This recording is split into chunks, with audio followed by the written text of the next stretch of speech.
everybody. Hi, everybody on Zoom.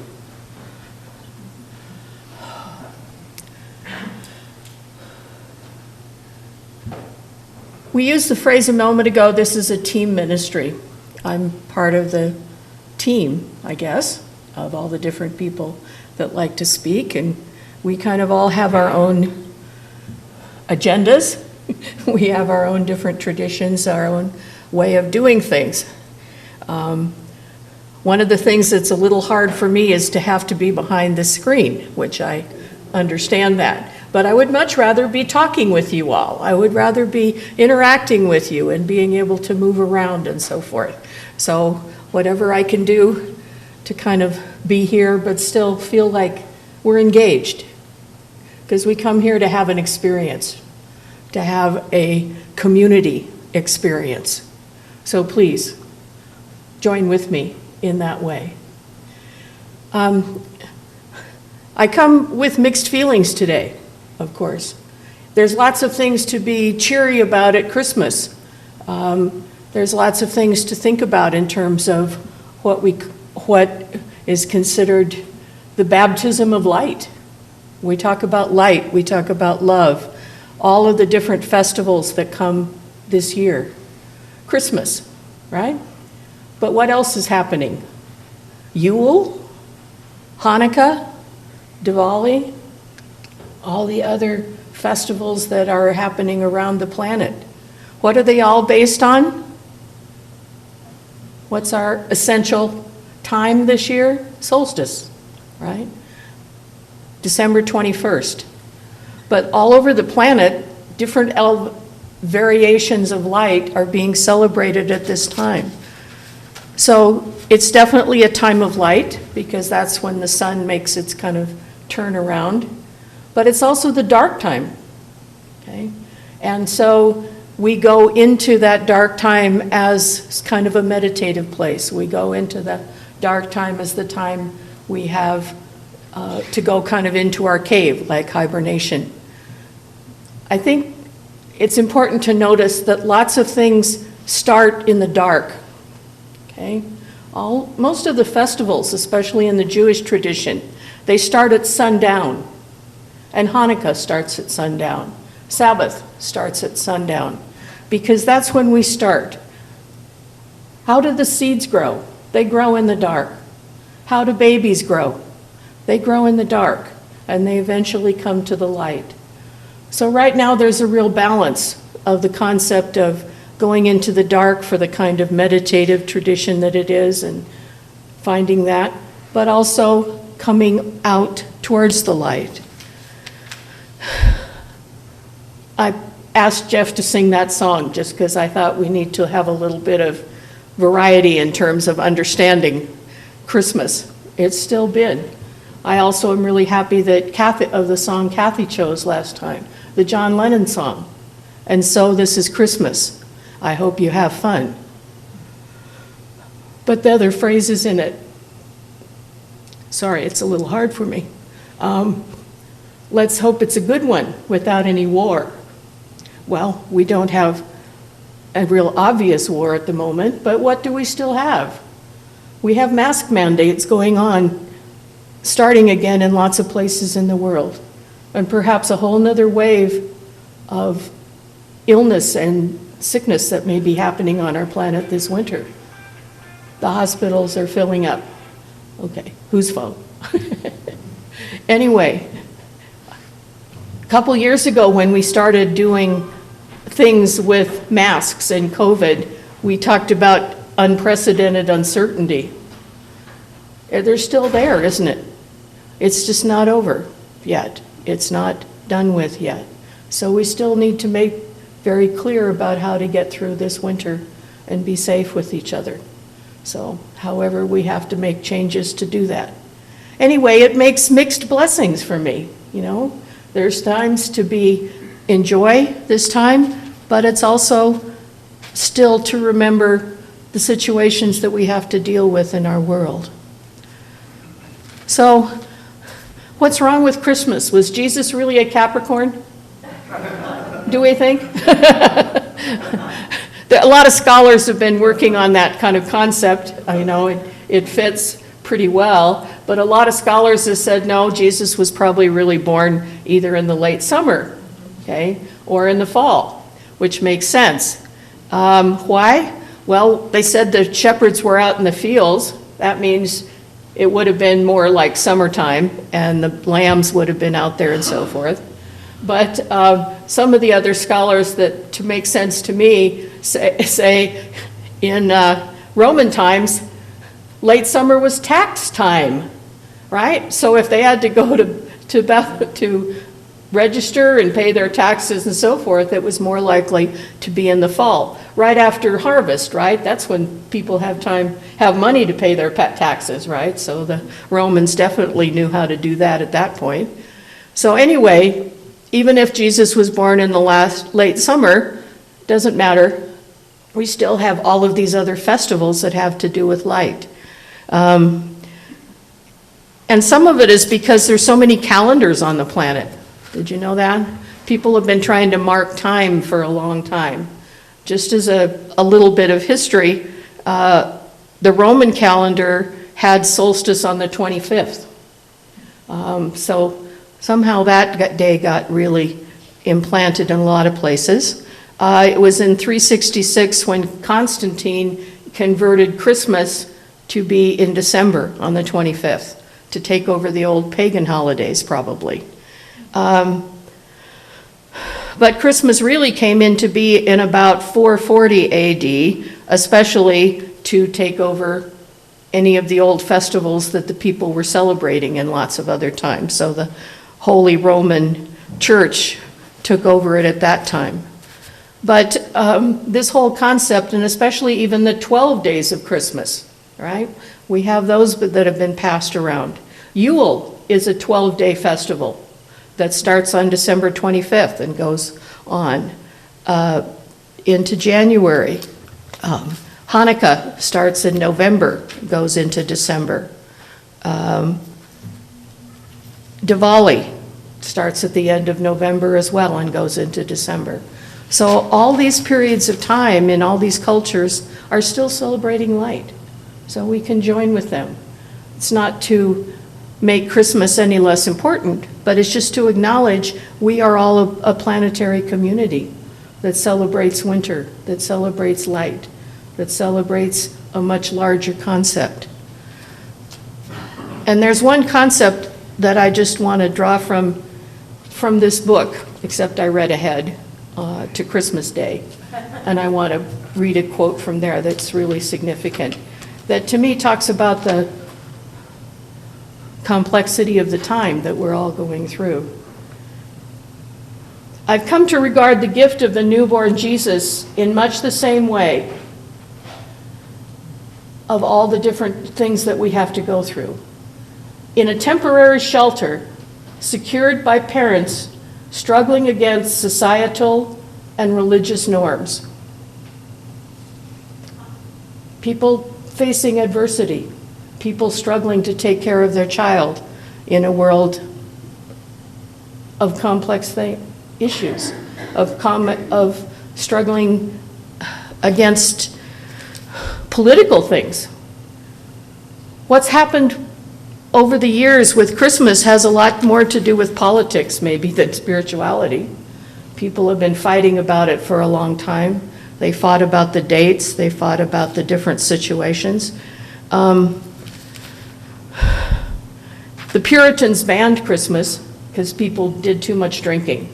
So in Scotland and some of the other places in other countries, definitely Christmas has been banned in different times. In China and in some of the the Soviet Union countries, it was considered a non-political event, so therefore it couldn't be done. If you look up some of the other traditions, there's lots of places on the planet even where Christmas was never celebrated. But in America, it's become both a religious holiday and a pretty commercialized thing. Is commercialism okay? Well, that's what it is, right? That's where we are. Hopefully it's not going to be affected by politics too much. But this whole idea that people have to take a break in the winter to make these happen. The 12 days of Christmas is an old tradition that comes in Gnosticism and in early Christianity and in Roman times. The play by Shakespeare, Twelfth Night, was done on the 12th day of the 12 days of Christmas, which is on the way to Epiphany. So right now we're in Advent. We have the third Sunday in Advent. Christmas is the fourth Sunday. So this particular 4-week holiday and time is a time of preparation, a time to receive what is considered the gifts of Christmas, the blessing of Christmas, which in some older traditions is called the baptism of light, the energy that comes at this time of year, that is a baptism of light. But what has happened? What do we celebrate? Some of the funny things about Christmas? Some of the songs about Christmas. Are all of them really good songs? Do you like all those old Christmas songs? Are there some silly ones? Yeah. Some silly ones, especially with that. Sometimes I listen to some of them, like Away in the Manger, and they say, Jesus, no crying he makes, right? I think that sounds like somebody's parent trying to make sure they can tell their child you don't cry. Jesus didn't cry even when he was born, so don't do that, you know. Can be used as an admonition, right? I don't know. Yeah, they're always looking for ways to make children behave, right? Compare them to Christ. That's one way. Some of the other songs every now and then, I remember that one song in like Hark the Herald Angels Sing, and then it says, risen with healing in his wings. Did Jesus have wings? What would you hear that as a child, right? Did Jesus have wings? Could he fly? You know, I know it's kind of a interesting statement, but every now and then if you listen to stuff, it gets kind of old. And all the secular Christmas songs there are. There's so many. Can't go anywhere without hearing them. I'm sure everybody has a favorite. I gotta admit, I have my least favorite Christmas song, Santa Baby. I'm so tired of hearing that song. Oh, Santa Baby. Oh, anyway. That has nothing to do with our Christmas. It's just, but it's so silly. Anyway, some of the others are pretty bad too. Every writer tries to make a Christmas song that they can have famous or something to play this time of year. Anyway, some of it's silly and some of it you just have to let go of it. And some of the traditions are kind of weird. Did you know that exactly 8 days after Christmas, in those part of those 12 days, the Catholic Church has a feast for every one of those days, right? And some of you, I never did catechism, right? But some of you probably know this better than me.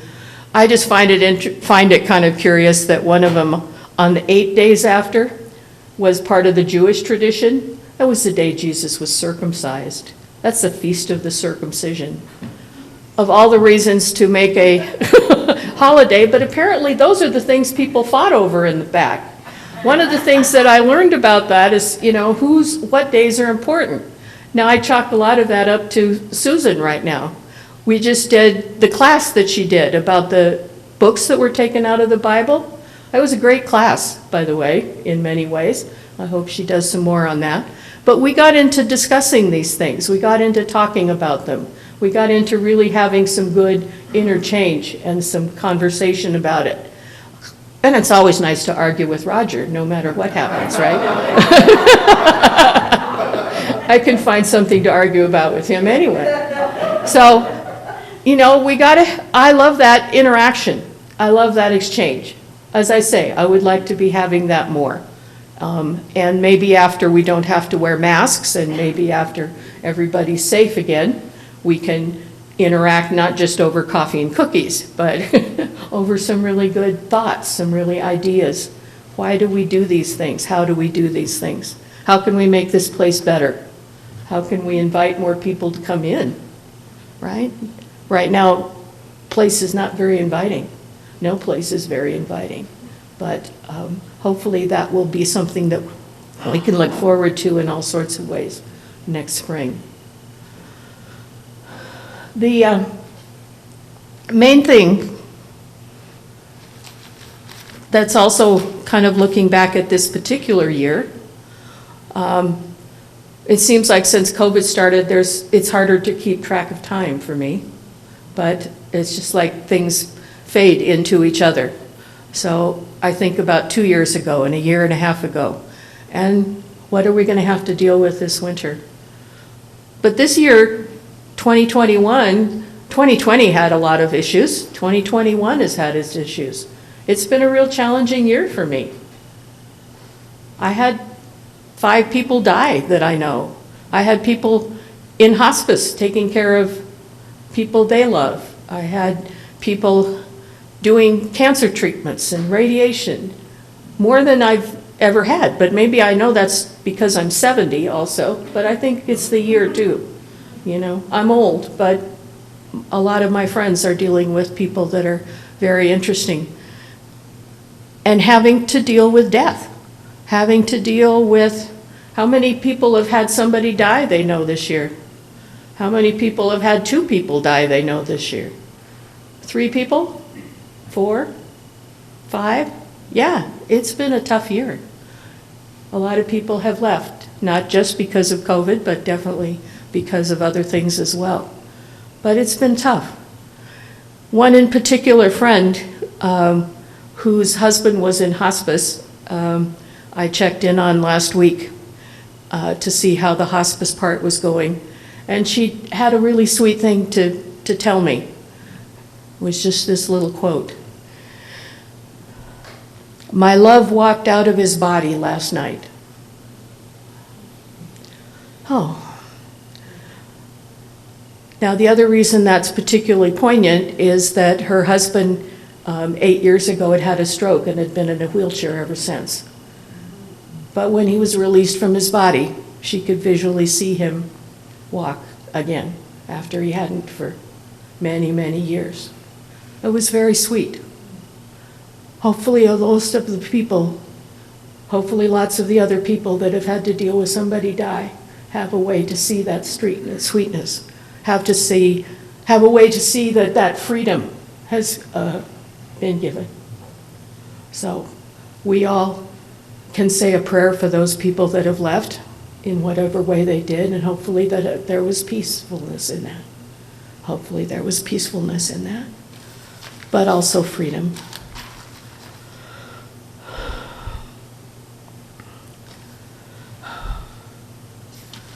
Some of the things that I would just like to talk about in terms of looking ahead is how we handle this time of darkness in the next few months. Hopefully we will be able to do things, but as I say, back east they're already making mask mandates again and other things that we may have to respond to. Hospitals are filling up again, so we'll see. But during this dark time, let us have the blessings of Christmas, the blessings of Christmas that come, the things that start in the dark, the things that are eventually born in the dark, like the seeds that we plant that will come to fruition again in the spring. The song that Jeff did, I particularly like, sadly. Most of us hate anything that we don't understand. That's a really powerful line in that song. People are still dealing with that. We are still having lots and lots of interactions in our world about that. So, as we think about this time, this is Advent, the third Sunday. Advent means a coming, an arrival. And in Gnostic Christianity, this was associated with the awakening of our own inner Christ and a preparation for the baptism of light. The baptism of light comes at Epiphany, which is 12 days after Christmas. So that whole period of time until January 6th is a time of reflection, of coming from the dark time and moving into the light.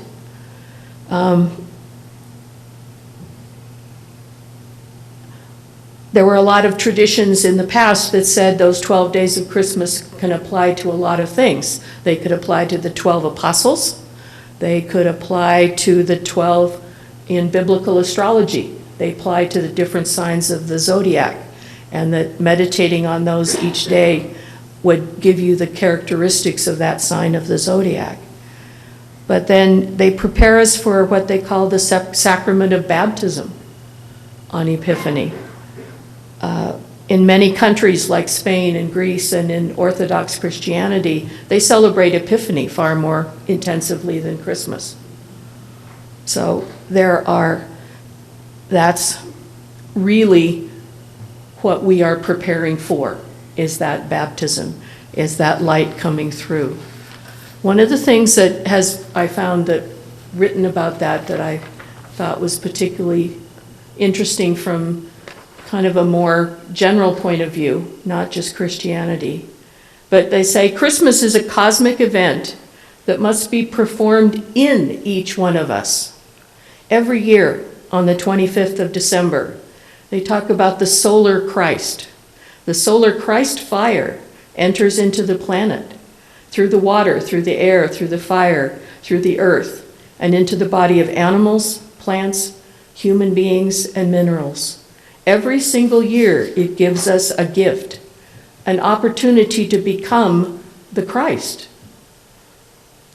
Who retains this gift and develops it will give birth to his own tree of life, his own inner Christ. We talk about becoming Christ. This is the time of the year that is really relevant. This is about loving ourselves. But it is becoming who we are capable of being. And we do that by balancing, by understanding dark, by understanding light. In Unity specifically, they talk about the 12 days of Christmas as relating to the 12 powers in the back of our book here. I don't know if you've read ahead on that, but there's an experience of each of those days, understanding and so forth. And as I said, in other traditions, they have a different specific time to meditate on for each of those days. Compassion, essence, and I am. So I'm going to ask us to do a little meditation here, if we're to join me with that. And I'm going to ask to do something, I'm going to ask some things for you to think about during that meditation. Mostly what you wish to plant in this dark time, this winter, to have come forth in the spring or the summer, whenever you want those to be realized. You have some personal things, but I would also hope that we could plant some seeds of peace for our planet. Again, not just our country, but the whole rest of the planet. And that all of these other festivals of light will kind of help reinforce that around the planet. Because we can see our planet more. In the last 50 years, we've had more information about what's happening anywhere else on the planet than probably everywhere in history. That means we know what's going on. We can be conscious of it all. We can pray for it all. We can envision it becoming better. And while we do this meditation, I'm going to invite you to do something, your choice, a little different. A very old transition, a very, very old tradition that is still observed in other places on the planet. In the Catholic Church, it's called ad Orientium, if my Latin is correct. it's oriented oneself towards Jerusalem, towards peace, right? If you know, in synagogue, people still face east. In Eastern Orthodox churches, people still face east when they do their prayer, when they do their meditation. And it's not just about facing Jerusalem, but that's been what it's considered for a long time. It's facing what Jerusalem represents. Obviously, Jerusalem is the birthplace of three major religions of our planet, okay? But it's also considered the heavenly city of peace, the potential for what our planet is able to happen, the potential for the city of peace to become a world of peace. So I'm going to suggest, if you choose, that we face east. Lots of Native American traditions start with facing east. They orient their teepees, they orient their ceremonies. A lot of other systems also face east. That's for us the rising sun. And in lots of places on the planet, in more traditional churches, Orthodox churches, people would be facing east for their meditation. That's the orientation of it. So I'm going to suggest, Jeff, if you give us a little music for this meditation, I'm asking you to consider what we are doing is not so much just facing east, but facing what is our potential. We are here to become the Christ. Jerusalem is here to become the city of peace, the city that represents the potential for our living peacefully on this planet. The Temple of Solomon was the east. Catholics faced east in the early days of that church. Other churches still do that. But east is something about our potential. East is about the coming of the Christ. So I ask for a few moments for you to think of your coming to this solar initiation, this baptism of light. Light comes from the east in our way on our part of the planet. The baptism that comes in the next few weeks. The returning of the sun, the returning of the soul.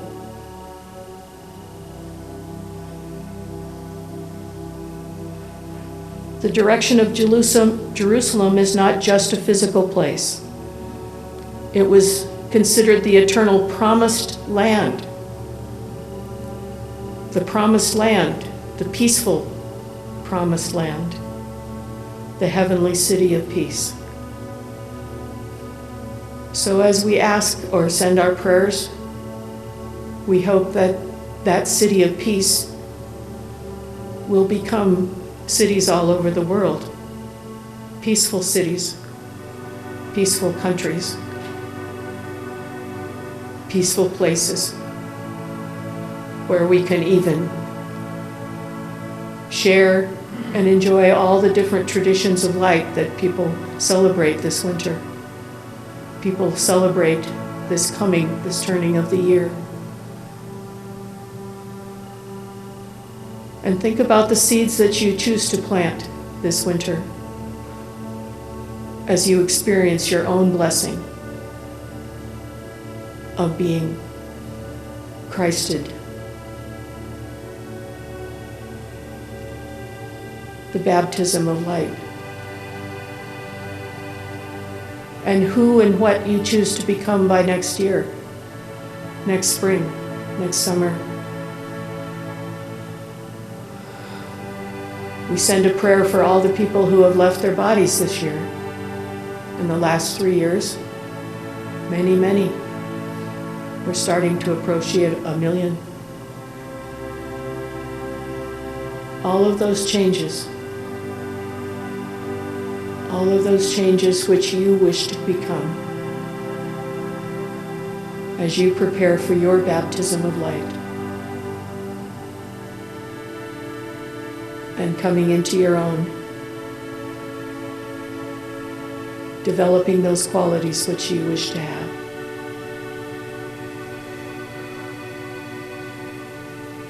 Know that things grow in the dark.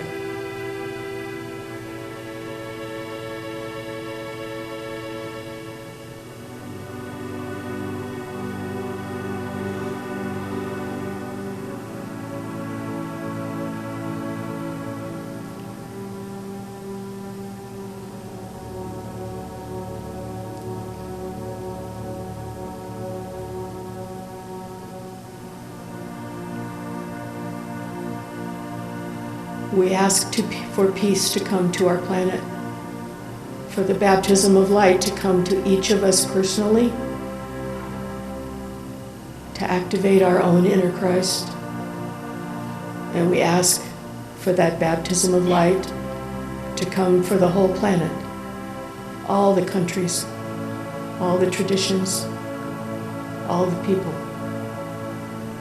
to create that promised land, that promised heavenly city of peace.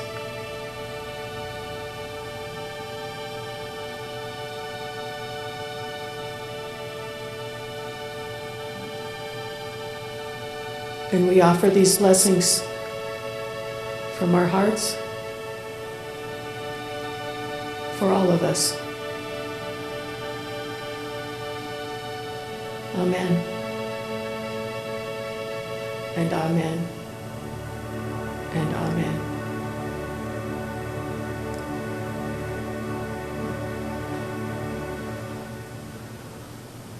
Thank you for joining me.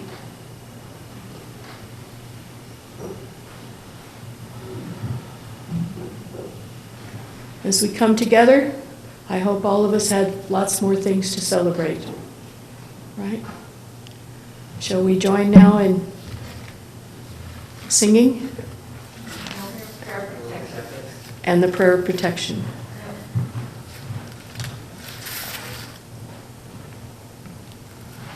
Okay. Let us pray together. The light of God surrounds us.